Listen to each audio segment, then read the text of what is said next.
Hello అండి. అందరికీ నమస్కారం. ఐయామ్ అనిత పత్తిపాటి. అందరూ బాగున్నారా అండి? నేనైతే బాగున్నాను. చాలా రోజులైపోయింది మీతో పాటు నేను వీడియోస్ షేర్ చేసి ఇట్లాగా రెగ్యులర్‌గా అంటే ఇంట్రడక్షన్ ఇచ్చి కానీ ఏదైనా. అందులోనూ ఈరోజు మార్నింగ్ రొటీన్ అండి. నాకే కొత్తగా అనిపిస్తుంది. ఎన్నో రోజుల తర్వాత వీడియో షూట్ చేసినట్లుగా అనిపిస్తుంది. ఉదయాన్నే ఇంకా బయటంతా కడిగేసి ముగ్గైతే పెడుతున్నాను. లోపల కూడా ఇంక అన్నీ క్లీన్ చేసేసి బయటకొస్తాననమాట తీరిగ్గా. సో, వీడియోస్ అయితే రెగ్యులర్‌గా పోస్ట్ చేయలేకపోతున్నానండి. షార్ట్స్ అయితే పెడుతున్నాను కానీ ఫుల్ వీడియోస్ పెట్టట్లేదు. ఎవరైతే స్టార్టింగ్ నుంచి ఫుల్ వీడియోస్‌కి అలవాటు పడిపోయారో వాళ్ళకి షార్ట్స్ అంత నచ్చవు. ఎందుకంటే మన వ్లాగ్స్ అనేవి న్యాచురల్‌గా ముగ్గులతో ఇట్లా స్టార్ట్ అవుతుంది. బట్ కొంచెం బిజీగా ఉండటం వల్ల వీడియోస్ సరిగ్గా షూట్ చేయట్లేదండి. షార్ట్స్ అంటే కొంచెం టైం తక్కువ తీసుకుంటది కాబట్టి అయిపోతూ ఉంది. ఇంక దానికే అలవాటు పడిపోయిందనమాట. సో, కాకపోతే చాలామంది మన వ్లాగ్స్‌ని కూడా మిస్ అవుతున్నారు. కామెంట్స్, మెసేజెస్ ఇన్‌స్టాగ్రామ్‌లో అట్లాగా అండ్ డైరెక్ట్‌గా మన వాట్సాప్ నంబర్స్‌కి కూడా మెసేజెస్ పెడుతున్నారు. వీడియోస్ పెట్టట్లేదు ఏంటి అట్‌లీస్ట్ డైలీ కాకపోయినా డే బై డే అయినా ఒక వ్లాగ్ పెట్టండి అని చెప్పి. కంపల్సరీ వీలైనంత వరకు పెడుతూ ఉంటానండి. కొంచెం ఒక రోజు ఉన్నట్లు ఒక రోజు ఉండదు. ఆ టైంకి ఎవరో ఒకరు కస్టమర్స్ రావడమో, సో, అట్లాగా వీడియో టైం అయిపోవడం అలా జరుగుతుంది. ముందు రోజు ఎడిట్ చేసి పెట్టుకుందామా అంటే వర్క్స్ వల్ల అవ్వట్లేదు. సో, అలా జరుగుతూ ఉందనమాట. చాలా రోజుల తర్వాత ఇంటి ముందు నిండుగా ముగ్గేసానండి. నాకే వాకిలి చాలా కొత్తగా అనిపించింది. ముగ్గులు మాత్రం వేయడం ఆపను కానీ, కాకపోతే చిన్నగా అట్లా వేసేసుకుంటూ ఉంటాను. బట్ ఈరోజైతే నిండుగా కలర్స్ వేసేసి ముగ్గైతే పెట్టాను. డ్రై అయిన తర్వాత ఇంకా బావుంటుంది. ఎలా ఉందో కామెంట్ చేయండి. నా వీడియోస్ ఎవరైతే చూస్తున్నారో నచ్చితే తప్పకుండా లైక్ చేయడం మాత్రం అస్సలు మర్చిపోకండి.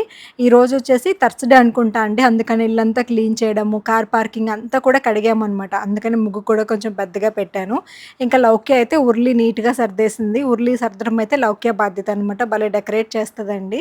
సో, తర్వాత ఇంక ఇంట్లో పనైతే అయిపోయింది. ఇంక టిఫిన్ దగ్గరికెళ్ళిపోయి టిఫిన్ ప్రిపేర్ చేయాలి. రోజు ఇడ్లీ పిండి ఉందనమాట. ఇడ్లీ పెట్టేస్తాను. ఈలోపు లౌక్య డాన్స్‌లేస్తా ఉందనమాట. చాలా రోజులైపోయింది కదా! లౌక్య కూడా మీకు కనిపించి. షార్ట్స్‌లో అలా కనిపిస్తుంది కానీ, ఫుల్ వీడియోలో మాట్లాడుకున్నంత క్లారిటీగా షార్ట్స్‌లో మాట్లాడుకోలేము కదా! ఇంట్రడక్షన్ కూడా సరిగ్గా చెప్పలేము. సో, అందుకే స్టార్టింగ్‌లో అనిత పత్తిపాటి అని చెప్పగానే అంటే ఓల్డ్ డేస్ గుర్తొచ్చినట్లు అయిపోయింది. సో, ఇంకైతే ఇలా ఉందనమాట మా మార్నింగ్. రుత్విక్ అయితే బ్రష్ చేస్తున్నాడు. లౌక్య అయితే బ్రష్ చేసేసి నీట్‌గా ఉర్లి అయితే సర్దేసిందండి. చాలా బ్యూటిఫుల్‌గా ఉంది కదా!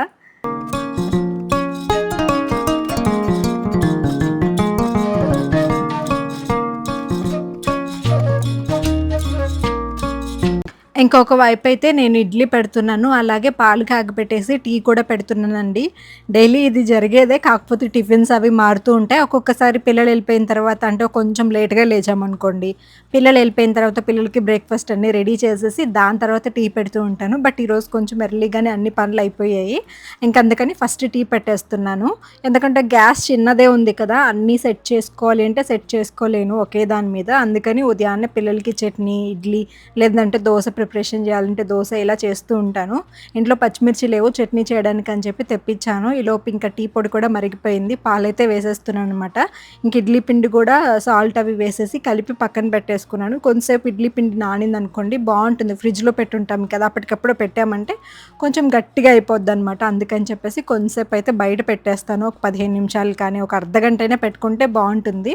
ఇంక నేను ఇందులో అయితే పాలు వేసేస్తున్నాననమాట. ప్యాకెట్ మిల్కేనండి. గేదె పాలు కూడా తీసుకుంటున్నాను కానీ, గేదె పాలు పిల్లలకి ఏదన్నా తాపడానికి, నేను తాగడానికి, కాఫీకి బావుంటాయి. సో, అట్లాగా సెపరేట్ చేసుకుంటాననమాట. టీకి మాత్రం ఇంకా ప్యాకెట్ మిల్క్ తెచ్చుకోవాల్సిందే తప్పదు. సో, ఇంక నెక్స్ట్ అయితే ఇడ్లీ పెట్టేసుకుంటూ ఉన్నాను.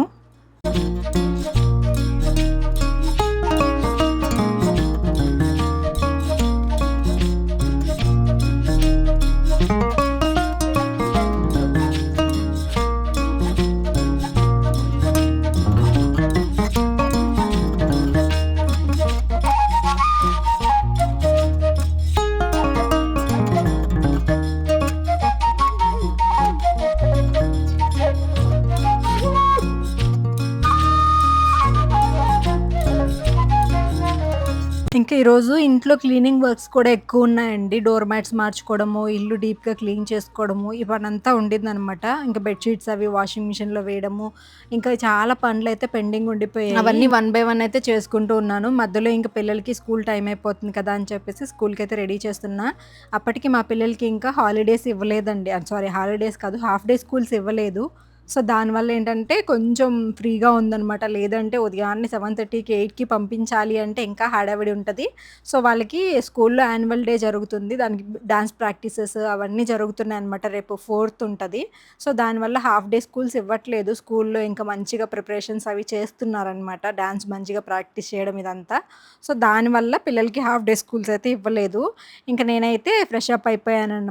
ఫ్రెష్ అప్ అయ్యి మిగిలిన పనులు కూడా కంప్లీట్ చేసేసుకున్నాను. ఈలోపే టైం అయితే ఆల్మోస్ట్ 12:30 దాకా అయిపోయింది. ఉదయాన్నే ఇడ్లీ ఉండింది కానీ నాకెందుకో ఇంక తినాలనిపించదు. నార్మల్ డేస్‌లోనే టిఫిన్ సరిగ్గా తినను. కొంచెం హెల్త్ బాలేనప్పుడు, నీరసంగా ఉన్నప్పుడు అస్సలు తినాలనిపించదు. ఏదన్నా జ్యూసెస్ తొందరగా తినేసే ఫుడ్ అయితే కొంచెం ఎనర్జీ వస్తది. అట్లాగా అనిపిస్తదనమాట. ఇంక అందుకని కొంచెం ఇంట్లో బనానాస్ ఉన్నాయి. అవి బాగా మాగిపోయి ఉన్నాయన్నమాట.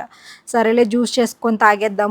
పాలు కూడా ఫ్రెష్‌గా ఉన్నాయి గేదె పాలని చెప్పేసి ఇంకా పాలు, మిల్క్, బనానాస్ అన్నీ వేసేసుకొని ఇంకా బనానా మిల్క్ షేక్ లాగా తీసుకుంటున్నా. డైలీ ఒక గ్లాస్ గనుక తాగామనుకోండి వెయిట్ గెయిన్ అవ్వచ్చు. కానీ చెయ్యమనమాట. ఒకరోజు చేస్తాము, రెండో రోజు వదిలేస్తాము.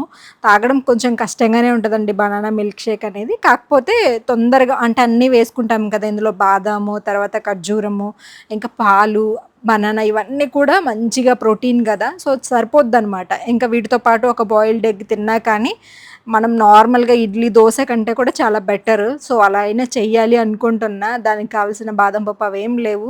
సామాన్లకి వెళ్తే తెచ్చుకోవాలి. సో, ఇంకా ఖర్జూరం కూడా ఉంది. లాస్ట్ టైమ్ తెచ్చుకునింది. అదే ఒక 2 ఉంటే వేసేసాననమాట.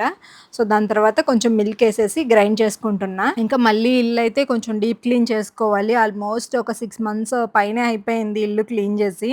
ఇంకా మళ్ళీ ఒక్కసారి శుభ్రంగా క్లీన్ చేసుకుంటే ప్రశాంతంగా అనిపిస్తది. కొంచెం ఎక్కడెక్కడ బూజులున్నాయి. సో, ఎలా అంటే అలా ఉంది. ఒక 3, 4 మంత్స్ నుంచి పట్టించుకోవట్లేదు. కొంచెం బిజీగా ఉండటము, ఊర్లకెళ్ళడం అలా జరుగుతూ ఉండటం వల్ల ఇంటిని పట్టించుకోవట్లేదు. మెల్లిగా ఇంక మళ్ళీ క్లీన్ చేసుకోవాలనమాట. మొత్తం ఎక్కడెక్కడ డస్ట్ నిండిపోయింది పైనంతా. చూడడానికి నీట్‌గానే ఉంటది కానీ, మళ్ళీ ఒక్కసారి క్లీన్ చేసుకోవాలనమాట. ఇంక మిల్క్ షేక్ అయితే రెడీ అయిపోయింది. బానే ఉందండి. టేస్ట్ గురించి తప్పదు. ఎందుకంటే హెల్త్‌కి మంచి చేసేవి టేస్ట్ మనకంత నచ్చవు కాబట్టి ఇంక ఎలాగోలా తాగేసాను. ఇంక పొట్టయితే ఫుల్ అయిపోయింది. ఇంకా సురేష్ గారు మా ఫ్రెండ్‌కి కొంచెం గోల్డ్ తీసుకొచ్చారనమాట. ఆ రోజే నేను కూడా ఇయర్ రింగ్స్ తీసుకుందామని అనుకున్నాను. యాక్చువల్‌గా తను, నేను ఇద్దరం తీసుకున్నాము. ఇంకా ఆ రోజైతే వీడియో ఏం షూట్ చేయలేదు నేను. ఎందుకంటే మెయిన్‌గా అక్కడ తీసుకున్నది గోల్డ్ అలాంటివన్నీ ఎందుకులే వీడియోస్ తీయడం అని చెప్పేసి నేను తీయలేదు. ఇది నా పర్సనల్ కాబట్టి నేను తీసుకున్నాననమాట. అంటే గుర్తులేదులెండి మాట్లాడుకుంటున్నాం. ఫ్రెండ్స్ అలా కలిసినప్పుడు ఎలా ఉంటదో తెలిసిందే కదా! అలాగా సెలెక్ట్ చేసుకోవడం అది చేస్తూ ఉన్నాము. నాకు డైలీ వేర్‌కి ఒక హ్యాంగింగ్స్ ఉన్నాయండి సింపుల్‌వి. ఒక 2 గ్రామ్స్ అనుకుంటా అవి. బట్ అవి అస్సలు కనిపించట్లేదు. చూడడానికి చాలా బావుంటాయి. వైట్ స్టోన్‌తో చేయించుకున్నాను. కానీ నా ఫేస్‌కి అవి సెట్ అవ్వలేదనమాట. చాలా చిన్నగుంటాయి చెవులు. ఇంకెందుకో అసలు కనిపించట్లేదు. మామూలుగా ఒక 4 గ్రామ్స్‌లో బుట్టలున్నాయి. అవి తీసుకొని కూడా చాలా రోజులయిపోయింది. సరే అవి ఇచ్చేసి ఒక 3 గ్రామ్స్‌లో అట్లాగా ఏమన్నా బుట్టలొస్తాయేమో అని చెప్పి చూసేసి తీసుకుంటున్నాను. మా ఫ్రెండ్ కూడా తీసుకుందనమాట. తను తీసుకుంది బ్లాక్ బీడ్స్ అవి. ఇంక తనైతే వెళ్ళిపోయింది. నేను 5, 6 అప్పుడనుకుంటా ఇయర్ రింగ్స్ తీసుకుంటున్నాను ఇక్కడ. ఇయర్ రింగ్స్‌తో పాటు కొంచెం మనీ ఉంటే ఇంకా బ్రాస్లెట్ కూడా తీసుకుందామని చెప్పేసి అనుకుంటూ దానికోసం చూసాను. బట్ మోడల్స్ అంతగా ఏం నచ్చలేదు. సర్లే గోల్డే కదా అని చెప్పి ఏదో ఒకటి తీసుకోవాలని చెప్పి ట్రై చేశా. ఇంకిక్కడ పిల్లలు గోల్డ్ అని కూడా చూడకుండా ఎలా అంటే అలా చేస్తుంటే వాళ్ళిద్దరిని కొంచెం తరిమేశానండి. ఇక్కడ 2 గ్రామ్స్‌లో ఒక బ్రాస్లెట్ ఉండింది. నేను మళ్ళీ మీకు బ్యాక్ కెమెరాలో చూపిస్తా. అది నాకు బాగా నచ్చింది. లాకెట్‌కైనా తీసుకుందాము సింపుల్‌గా అనుకున్నాను కానీ సురేష్ గారు ఏమన్నారంటే, "అది ఉండదు. చాలా డెలికేట్ ఒస్తది. మళ్ళీ ఒకవేళ అతుకు పెట్టాలన్నా పెట్టలేము. వేస్ట్ అయిపోద్ది" అని జెప్పేసి అన్నారు. ఇంక అందుకని సర్లే ఎందుకు తీసుకునేది మనం యూజ్ చేసుకోవాలి కదా! అని చెప్పేసి ఇంక నేనైతే అంటే తీసుకోలేదు అది వేరేది తీసుకున్నాను. ఇంకా అదే వీడియోలో నేను అంటే చిన్న చిన్న వస్తువులు 916 తీసుకోవద్దు. 22లో తీసుకోండి అని చెప్పి చెప్పాను. దానికి కొంతమంది కేడీఎం తీసుకుంటేనే కదా మనకి యూజ్ ఉంటది. ఫుల్ అమౌంట్ ఒస్తది అని చెప్పేసి అన్నారు. ఓకే అండి. అది కరెక్టే. మీరన్నది నిజమే. బట్ 22 అనేది మనం కొంచెం అమౌంట్ తక్కువ పెట్టే తీసుకుంటాము. అండ్ మెయిన్ థింగ్ ఏంటంటే ఒక వస్తువు మనం తీసుకున్నప్పుడు మన మనీని సేవింగ్స్ పరంగా అంటే పక్కన పెట్టుకోండి. ఇప్పుడు నేను బ్రాస్లెట్ తీసుకుంటున్నానండి. అది నేను యూజ్ చేసుకోవాలనేలాగా తీసుకుంటున్నాను కదా! ఎందుకంటే నేను ఎక్స్‌పీరియన్స్‌తో చెప్తున్నా. లాస్ట్ 2 ఇయర్స్ బ్యాక్ నేను షాప్ ఓపెన్ చేసినప్పుడు నా దగ్గర బ్రాస్లెట్ ఉండింది. అది కూడా 4-5 గ్రామ్స్‌లో తీసుకున్నా. సో, అదేమైందంటే కేడీఎంలో తీసుకోవడం వల్ల కరెక్ట్‌గా ఒక నెల కూడా నేను పెట్టుకోలేదు. 10 రోజులు పెట్టుకున్నాను తెగిపోయింది. అప్పుడు మళ్ళీ సురేష్ గారు తీసుకెళ్ళి జాయింట్ చేసుకొచ్చి తీసుకొచ్చారనమాట. మళ్ళీ తెగిపోయింది. ఇంకెన్నిసార్లు చేయించినా అది ఉండట్లేదు అని చెప్పేసి నేను అమ్మేశాను. సో, అప్పటికి ఇప్పటికి నాకు చాలా లాసొచ్చింది. అంటే కేడీఎంలోనే తీసుకున్నా. అయినా కానీ ఒక వస్తువు మనం యూజ్ చేసుకోకుండా తెగిపోయింది అలాంటివి మనం లోపల పెట్టుకుంటే మనకేం యూజ్ ఉండదు కదా! గోల్డ్ కానీ, బట్టలు కానీ ఏదైనా మనము కొంచెం యూజ్ చేసుకోవాలన్న విధానంలోనే తీసుకుంటాం కాబట్టి, రెగ్యులర్‌గా ఏదైనా యూజ్ చేసుకోవాలి. ఇయర్ రింగ్స్ కానీ, బ్లాక్ బీడ్స్ కానీ, మెడలో డైలీ వేర్ యూజ్ చేసే సరులు అవి ఉంటాయి చూడండి. ఇప్పుడు నేను కూడా గోల్డ్ బిజినెస్ సురేష్ గారు మాకంత నాలెడ్జ్ లేకుండా ఉంటదా చెప్పండి? నేనైనా కానీ మాకు తెలిసుండుంటే కేడీఎమే తీసుకుంటాను కదా! బట్ సురేష్ గారు మాకు తెలిసిన వాళ్ళకైనా, నాకైనా, ఎవరికైనా కానీ ఫస్ట్ ప్రిఫరెన్స్ డైలీ యూజ్ చేసుకునే దానికైతే 22 తీసుకోండి. ఈరోజు మీరు తక్కువ అమౌంట్ పెడతారు కాబట్టి రేపు తక్కువకు పోతుంది. కేడీఎం ఈరోజు మీరు ఎక్కువ అమౌంట్ పెడతారు కాబట్టి ఎక్కువకే పోతుంది అనేలాగా చెప్తారు. అండ్ మెయిన్ థింగ్ ఒకటి ఇక్కడేంటంటే మేము గోల్డ్ బిజినెస్ చేస్తూ మాకు అవగాహన లేకుండా ఉంటుందా అనేది ఆలోచించండి. అండ్ ఎక్స్‌పీరియన్స్ కూడా నేను లాస్ట్ ఇయర్ పోగొట్టుకున్నాను. దగ్గర దగ్గర ఇప్పుడు నాకు అదే బ్రాస్లెట్ నా దగ్గర గనుక ఉండుండిందనుకోండి ఎంత ప్రాఫిట్ ఉండేది. బట్ నేను ఆ రోజు కేడీఎం తీసుకోవడం వల్ల అది తెగిపోతుందని అమ్మేశాను. అది గనక ఉండుండుంటే ఈరోజు నేను మళ్ళీ ఇన్వెస్ట్ చేయాల్సిన అవసరం లేదు. అండ్ ఆ వస్తువుకి నాకు డబుల్ అమౌంట్ వచ్చుండేది. 22 అయినా కానీ. ఇప్పుడు అది లేదు, ఇది లేదు అనుకోని అయిపోయింది. అందుకని సురేష్ గారు చెప్పడం ఏంటంటే ఏదన్నా చిన్న చిన్న వస్తువులు కానీ, డైలీ యూజ్ చేసేటివి కానీ 22లో తీసుకోండి స్ట్రాంగ్‌గా ఉంటుంది వస్తువు అనేలాగా చెప్పారు. అండ్ దాంట్లో మనం నష్టపోతాము అంటే కొద్దో గొప్ప నష్టమైతే ఉంటది. బట్ వస్తువుని మనం యూజ్ చేసుకోగలం ధైర్యంగా.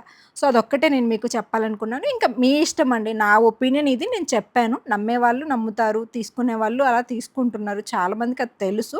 బట్ కొంతమందేంటంటే గోల్డ్ అంటే ఏదో కేడీఎం అంటేనే బంగారం. మిగిలిందంతా వేస్టేజ్ అలాగా నమ్మేస్తూ ఉంటారు. సో, అనుభవం ఉన్న వాళ్ళు చెప్తే నమ్మరండి. బయట ఏదో సెలబ్రిటీస్ వాళ్ళు వీళ్ళు యాడ్స్ ఇచ్చారనుకోండి అవి నమ్ముతారు. So, okay. ఎవరి ఒపీనియన్ వాళ్ళదబ్బా! నేను చెప్పాల్సింది చెప్పాను. ఎందుకంటే నేను నష్టపోయాను కాబట్టి నా ఒపీనియన్ నేను చెప్పా. నా ఒపీనియన్‌లో కూడా తప్పుండొచ్చు. మీ ఒపీనియన్ కరెక్ట్ అయ్యి ఉండొచ్చు. అది మీ ఇష్టం. సో, ఇంతటితో నా ఒపీనియన్ మీరు నమ్మాలి, నా మాటలు మీరు నమ్మి మీరు కొనండి అని నేను చెప్పలేదు. జస్ట్ నా సజెషన్ అంతే. ఇంక మీ ఇష్టము. ఈ బ్రాస్లెట్ అనమాట నాకు బాగా నచ్చింది. 2 గ్రామ్సే ఉందండి నిజం చెప్తున్నా. ఎంత బావుందో తెలుసా? క్యూట్‌గా లౌకీకి కానీ, కాలేజ్‌కి వెళ్ళే పిల్లలకి బావుంటది. నా చేతికి కూడా సరిపోయింది. కాకపోతే చాలా డెలికేట్ ఉంది. ఉండదు అన్నారు సురేష్ గారు. 2 గ్రాముల్లో వచ్చింది తెలుసా అది. ఎంత నచ్చిందో నాకు. ఇంకొంచెం లావుగా వచ్చుంటే బావుండేది కదా అనిపించింది. కొంచెం చూసుకొని నెక్స్ట్ ఎప్పుడైనా లౌక్యకి ఒక బ్రాస్లెట్ తీసుకుంటే అదే మోడల్‌లో కస్టమైజ్ చేయించుకుంటే బావుంటది. రెగ్యులర్‌గా ఆ మోడల్స్ రావు. ఎక్కువగా ఈ మోడల్స్ వస్తూ ఉంటాయి. ఫైనల్‌గా నేను ఒకటైతే తీసుకున్నానండి. నా దగ్గర ఒక 10,000 ఎక్స్ట్రా మిగిలాయన్నమాట. అవి కొంచెం వేసుకొని కొంచెం ఏదన్నా పే చేసుకుంటానులే అనేలాగా తీసుకున్నాను. సో, ప్రస్తుతానికైతే ఇదనమాట నేను తీసుకున్న బ్రాస్లెట్. ఫస్ట్ మెరుస్తుంది కదా అది. ఫస్ట్ అది సెలెక్ట్ చేసుకున్నాను. బట్ అదేంటో ఎనామిల్ అది ఉండేసరికి నాకు కొంచెం ఓల్డ్‌గా అనిపించి అది పక్కన పెట్టేసి ప్లెయిన్‌లో ఇది తీసుకున్నాననమాట. దీనికేంటంటే కొంచెం సిల్వర్ కోటింగ్, గోల్డ్ కోటింగ్ అలా ఉంది. చేతికి పెట్టుకున్నప్పుడు కూడా బావుంది. లాస్ట్ టైం కూడా నాకు సేమ్ ఇలాంటిదే ఉండింది తెలుసా? 5 గ్రామ్స్ అది. అనవసరంగా పాడు చేసుకున్నానే. ఆ రోజు 22 తీసుకోనున్న వస్తువు నా దగ్గర ఉండేది కదా అనిపించిందనమాట ఇప్పుడు. సో, అది ఇంక నేను యూజ్ చేయను అన్న ఉద్దేశంతోనే అమ్మేశాను. లేదంటే ఉంచుకొని ఉండేదాన్ని. ఉండుంటే వస్తువుని అమ్మం కదా! యూజ్ అయితే మనకి యూజ్ కాకుండా ఉండటం వల్ల అమ్మేశాను. ఇంకా బుట్టలైతే ఇవి తీసుకున్నానండి 3 గ్రామ్స్. ఇంకా ఒక 5,000 ఏమో ఎక్స్ట్రా పడింది నా దగ్గరున్న గోల్డ్ ఎక్స్‌చేంజ్ పోగా. సో, ఇంకా అలా అయితే ఈరోజు గోల్డ్ షాపింగ్ చేశాననమాట. ఏంటి ఈ మధ్య ఎక్కువ గోల్డ్ కొనేస్తున్నావు అనుకుంటున్నారు. గోల్డ్ ఏమి ఎక్కువ కొనలేదులెండి. సో, అట్లాగా నా దగ్గర ఎంతో కొంత ఎర్న్ చేసుకుంటూ ఉన్నాను కదా! నేను ఇంతకు ముందంతా కూడా కొంచెం కొంచెంగా ఉన్న గోల్డ్ అంతా కూడా సీల్ చేసేసేయడం మిషన్స్ కోసం, వాటి కోసం నా దగ్గర ఇప్పుడు కంప్లీట్‌గా గోల్డ్ సేవింగ్ అనేదే లేదు. సో, కొంచెం కొంచెం ఉన్న కొద్దో గొప్పో సేవ్ చేసుకుంటూ అట్లా ఒక ఆడపిల్ల ఉంది కదా! అండ్ కొంచెం అప్పులు కూడా ఉన్నాయి. సో, ఒక 2 ఏళ్ళు అలాగా కొంచెం ఇన్వెస్ట్ చేసుకుంటే గనుక వస్తే తర్వాత కొంచెం అప్పులు కట్టడానికైనా కానీ యూజ్ అవుతదేమో అని ఆశ అంతే. ఎందుకంటే లాస్ట్ ఇయర్ అంటే నేను గనక తొందరపడి గోల్డ్ గనక అమ్మకపోయిండుంటే ఈరోజు సగానికి సగం అప్పులైతే క్లియర్ అయ్యి ఉండేదండి నా దగ్గరున్న గోల్డ్‌కి. కాకపోతే తొందరపడి ఆలోచన లేకుండా గోల్డ్ అమ్మేసుకోవడం వల్ల ఈరోజు బాధపడాల్సొస్తుంది. సరే ఉన్నంతలో కొంచెం నేను మంత్లీ అయినా కానీ 2 మంత్స్‌కి ఒకసారైనా కానీ గోల్డ్ మీద ఇన్వెస్ట్ చేద్దాం అనుకుంటున్నా. నేను ఎర్న్ చేసుకుంటున్నా. అది కూడా నా ఎర్నింగ్‌ని బట్టి ఒక్కొక్క మంత్ ఒక్కొక్కలాగా ఉంటది. సో, బ్లౌజెస్ అంటే ఎంబ్రాయిడరీస్ కానీ అన్నీ కూడా ఒకలాగా జరగవు కదా! ఉన్నప్పుడు కొంచెం కొంచెంగా ఇన్వెస్ట్ చేసుకుంటున్నాను. సో, అదే అంత అంతకు మించి ఇంకేం లేదబ్బా, హుండీ ఏదో దాచిపెట్టి తీసింది ఏం లేదు. సో కొంచెం కొంచెం అలాగా చేసుకుంటూ ఉన్న ఎక్స్చేంజ్లో అలాగా కొన్ని కొన్ని యూజ్ చేసుకోవాలి. నేనేమనుకుంటున్నానంటే ఎప్పుడు ఎలా ఉంటుందో తెలీదు, ఉన్నంత వరకు అనుభవించాలి అనేలాంటి మెంటాలిటీ అనమాట. తెలుసుకున్నాను, ఇంతకుముందు నేను కూడా కొంచెం గట్టిగానే ఉండేదాన్ని. ఇప్పుడు ప్రజెంట్ ఉన్నది మనం అనుభవించాలి అన్న ఉద్దేశంతో ఉన్నాననమాట. సో దానివల్ల నాకున్నది నేను కొంచెం కొంచెంగా నాకు ఇష్టమైనవన్నీ చేయించుకోవడం అలా ముందుకెళ్తూ ఉన్నాను. సో చాలామంది మీలో కూడా గోల్డ్ సేల్ చేసేసి నాలాగా బాధపడిన వాళ్ళు ఉంటారు కదా. సర్లేండి, మనం ఏదో ఒక దానికి ఇన్వెస్ట్ చేస్తుంటాం, హౌస్ కోసమో లేదంటే మన పిల్లల కోసమనో అప్పుల కోసమనో ఎలాగోలాగా. బట్ ఉన్నంతలో సాటిస్ఫై అవ్వాలి అంతే, ఇంకా బాధపడకూడదు అలాంటి వాటికి. ఫ్యూచర్ ఏంటనేది ఆలోచించాలి. ప్రస్తుతానికి మనం బాగున్నాము, మనమేం ఫేస్ చేయలేదు కదా అన్న ఒక ధీమాతో. బట్ అప్పులు తీరిపోయి ఉండేవే అనే ఒక చిన్న బాధ అనమాట కొంచెం కొంచెం. ఇంకా ఆలోచించకూడదు, అవన్నీ ఆలోచిస్తే మైండ్ ఖరాబ్ అయిపోద్ది. ఇంకా నెక్స్ట్ అయితే గోల్డ్ బ్రాస్లెట్ తీసుకున్నాను. ఇయర్ రింగ్స్ అంటే ఇంకా వాటికి సరిపోయిందిలేండి. సో అదనమాట. ఇంకా ఆ రోజు మాట్లాడాను డైరెక్ట్గా, కాకపోతే చాలామంది ఇట్లాగా మాట్లాడేసరికి దానికి ఎక్స్ప్లెనేషన్ ఇద్దాం. కొంతమంది ఏంటంటే నెల్లూరులో గోల్డ్ అస్సలు బాగోదు అని చెప్పేసి, నెల్లూరు అయినా అమలాపురం అయినా ఏదైనా కానీ గోల్డేనబ్బా. 22 ఉంటుంది, 916 ఉంటుంది, అంతకుమించి అక్కడ వేరే డిఫరెన్సెస్ ఏమి ఉండవు. తెలిస్తే మాట్లాడండి. ఏదో కామెంట్ బాక్స్ ఉంది కదా మాట్లాడేయాలి కదా అని మాట్లాడి వేరే వాళ్ళని ఇన్ఫ్లుయెన్స్ చేయకండి. సో గోల్డ్ పర్సంటేజ్లో ఒక 5% 10% డిఫరెన్స్ వస్తుందేమో తప్ప గోల్డ్ కంప్లీట్గా మార్చేసి అంత మోసం చేసే మనుషులు అయితే లేరులేండి. మరీ దారుణంగా మాట్లాడకండి. సో అది మీకు నేను చెప్పాలనుకుంది. ఈ వ్లాగ్ అయితే ఇంతే అండి. నెక్స్ట్ వీడియోతో మళ్ళీ కలుసుకుందాం. బాయ్.